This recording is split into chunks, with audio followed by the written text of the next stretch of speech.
Welcome back, traders. If you're new here, make sure to hit that subscribe button because we're on a mission to assess, analyze, and refine Forex signals to maximize profitability. Every single week, we put the 1000 Pip Builder Forex signals to the test, execute trades in real market conditions, and break down the results to see how well these signals actually perform in live trading. We received the official 1000 Pip Builder report, and as always, it was detailed and accurate, giving us a breakdown of how their trades played out. But here's the thing. Real-world trading isn't always as simple as following signals. That's why we're going to do things differently. First, we'll go over their official results, analyzing the accuracy of the signals and their decision-making. Then, we'll dive into our actual performance, where we had to make real-time adjustments based on market conditions, timing, and our own strategy. And spoiler alert, we ended up with a massive 14.02% profit this week. Let's break it all down. Market overview. What happened this week? The market was slow this week, with fewer trade signals than usual. And you know what? That's not a bad thing.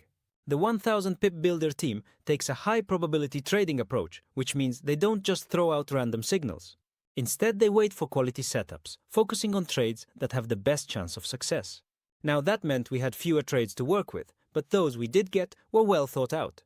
The market had moments of strong trending movements, but there were also deep pullbacks that made some trades tricky. Certain pairs even stalled in a range, making it harder to extract profits. But despite all this, the signals delivered an overall profit of just under 3%, which is not bad given the market conditions. However, our real-world execution took that even further, bringing in a much bigger return. Let's break down the official performance first. 1000 Pip Builder's official performance. Here's what the 1000 Pip Builder report showed for the week. United States, dollar to Japanese. Yen on Monday. 1. This trade had a maximum profit potential of 42 pips, which translated to a 1.27% gain. 2. The provider locked in 41 pips, making a 1.24% profit before a potential reversal. That's a solid start to the week, with a well-managed exit that avoided unnecessary risk. Great British Pound to Japanese Yen, Great British Pound to United States Dollar, and Euro to United States Dollar on Tuesday. 1. The Great British Pound to Japanese Yen had a maximum profit of 35 pips, but the signal was closed early at 8 pips due to price overextension. 2. The Great British Pound to United States Dollar brought in a modest 10 pips, while the Euro to United States Dollar lost 41 pips due to a rough reversal. This was a tough day. Some small wins, a significant loss on the Euro to United States Dollar, and a well-timed exit before the United Kingdom unemployment data saved us from potential disaster. Great British Pound to United States Dollar and Great British Pound to Japanese Yen on Wednesday. 1. The Great British Pound to United States Dollar closed at 30 pips for a small gain. 2. The Great British Pound to Japanese Yen was the star of the week, hitting 79 pips for a huge win. When momentum is on your side, trades like the Great British Pound to Japanese Yen can deliver massive profits. Australian Dollar to United States Dollar on Thursday. 1. This trade struggled in a range, so the provider closed it at 11 pips for a small profit. Again, a smart exit, since there was no real momentum to carry the trade further. Now that we've seen the official results, let's get into the real deal, our actual performance, our real-world execution, how we followed the signals. Here's where things get interesting. Instead of following the signals exactly, we made some key adjustments to our strategy. 1. If a trade was still open on the second day, we closed it at a 1-to-1 risk to reward ratio to lock in profits early. 2. If a trade was still open on the third day, we exited at the start of the exit zone instead of waiting for full completion. 3. Some trades were missed due to real-time market conditions. So how did this play out? Great British Pound to United States Dollar held too long. 1. We tried to ride this trade longer, but the price reversed before the full exit zone was hit.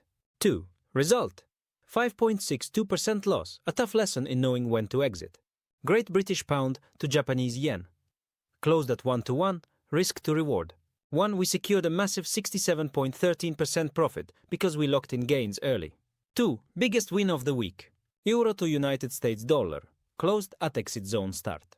1. This trade lacked momentum, so we cut losses early to prevent a deeper drawdown. 2. Result: 3.85% loss. Great British Pound to United States Dollar. Closed at 1-to-1, risk to reward. 1. Small loss of 1.56%, but we controlled risk. Final performance recap: the power of risk management.